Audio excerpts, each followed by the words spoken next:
Teoría de las restricciones.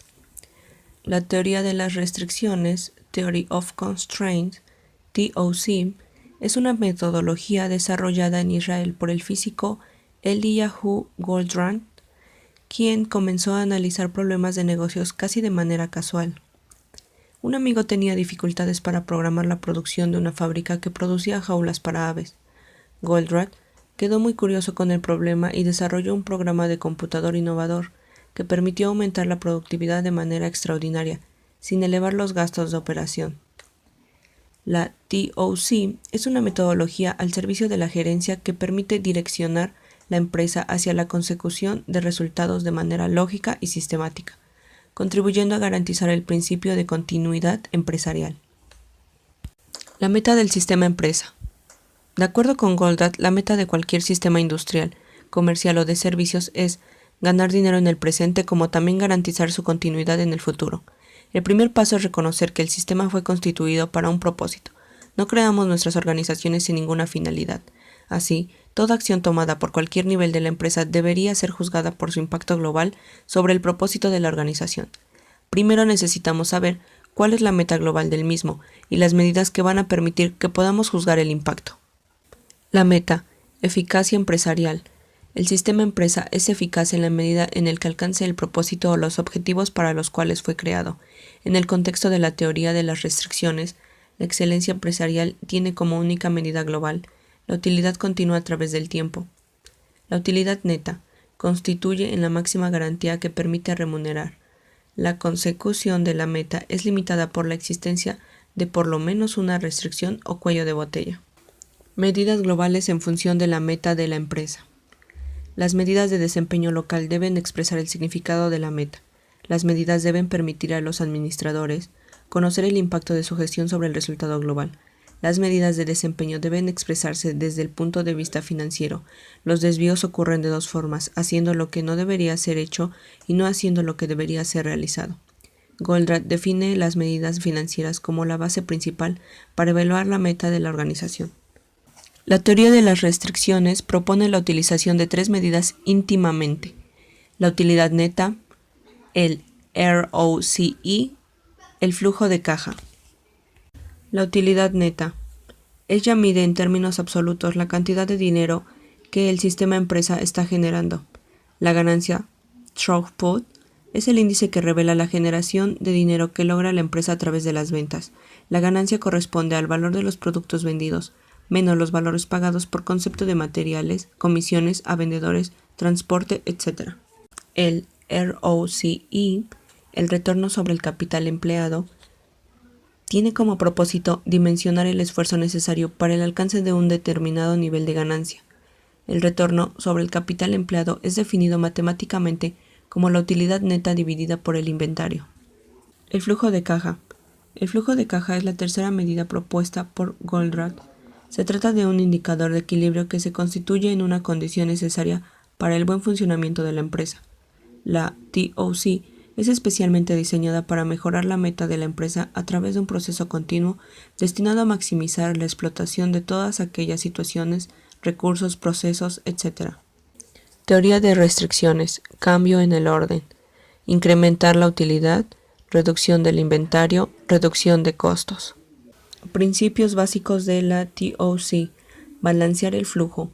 Balancear el flujo de producción implica trabajar teniendo como punto de partida los llamados cuellos de botella, es decir, los puntos donde los recursos utilizados limitan el flujo de la empresa como un todo. La utilización y la activación de un recurso no son sinónimos.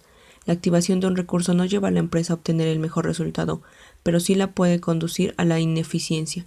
La activación consiste en el uso de recursos no restrictivos, es decir, aquellos que no constituyen cuellos de botella, en volumen superior al requerido por aquellos recursos que sí son restrictivos. El nivel de utilización de un recurso no restrictivo no es determinado por su propio potencial y sí por otra restricción del sistema. Los recursos internos con capacidad limitada y demandada de mercado son los parámetros básicos en el gerenciamiento de las restricciones. Una hora perdida en recurso restrictivo es una hora perdida en todo el sistema empresa. El tiempo disponible de un recurso restrictivo tiene que ser optimizado. ya sea evitando la producción de piezas defectuosas, fabricando productos que tengan demanda garantizada. Una hora economizada en un recurso no restrictivo es apenas una alucinación. La cantidad de tiempo economizada en recursos no restrictivos no conduce al aumento del tiempo total disponible en el proceso productivo. Los recursos no restrictivos deben trabajar sincronizadamente con los cuellos de botella para mantener el flujo continuo. Los cuellos de botella gobiernan la ganancia y el inventario. Se propone evitar cualquier atraso producido por fluctuaciones estadísticas u otros eventos aleatorios del proceso, a través del concepto de pulmón. Buffer. El pulmón físicamente puede ser definido como un inventario mínimo que asegura la continuidad del proceso. Analizar todas las restricciones simultáneamente. Analizar simultáneamente el conjunto de restricciones del sistema empresa tiene como objetivo optimizar los lead times y por consiguiente el resultado obtenido. Podemos tener restricciones en el mercado proveedor, input, en el mercado comprador, output, y en el proceso interno. Los lead times en el modelo de la teoría de las restricciones son el resultado del proceso de planeación de la producción. Las restricciones. El recurso restricción es un impedimento para que la empresa consiga un desempeño óptimo.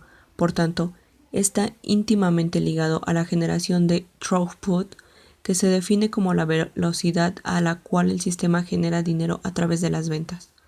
Goldratt considera que las restricciones físicas son más fáciles de identificar, como en el momento en el que la restricción es superada. Surge otra restricción en otro lugar. No siempre ese lugar es la fábrica. Existen diversas categorías de restricciones: restricción de mercado, restricción de materiales, restricción de logística, restricción de capacidad, restricciones administrativas, restricción de comportamiento.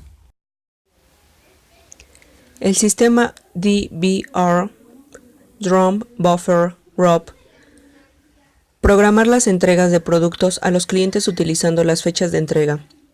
Programar las restricciones de capacidad considerando los programas de entrega y las cuerdas de despacho.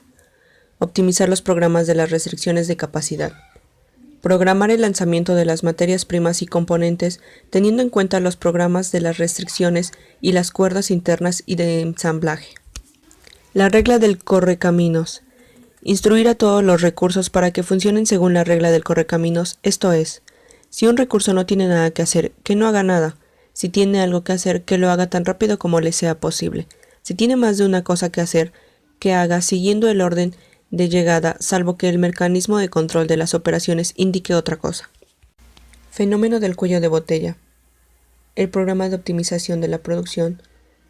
Goldratt distingue dos tipos de recursos productivos. Recursos cuello de botella es aquel cuya capacidad es menor o igual a la de la demanda que hay de él. Recurso no cuello de botella es aquel cuya capacidad es mayor de la demanda que hay de él. La clave está en equilibrar esa capacidad con la demanda del mercado y a partir de ahí balancear el flujo de producción de todos los recursos productivos al ritmo del factor productivo cuello de botella. La clave consiste en aprovechar al máximo los cuellos de botella. Una hora perdida en este tipo de recursos es una hora perdida en todo el sistema productivo. Los cuellos de botella deben trabajar prioritariamente en productos que impliquen un aumento inmediato del throughput y no en productos que antes de convertirse en throughput serán inventarios. En el lenguaje de TOC, los cuellos de botella, restricciones, que determinan la salida de la producción son llamados drums, tambores, ya que ellos determinan la capacidad de producción, como el ritmo de un tambor en un desfile. De esta analogía proviene el método llamado Drum Buffer Rope, tambor, inventario de protección, soga, que es la forma de aplicación de la teoría de las restricciones a las empresas industriales.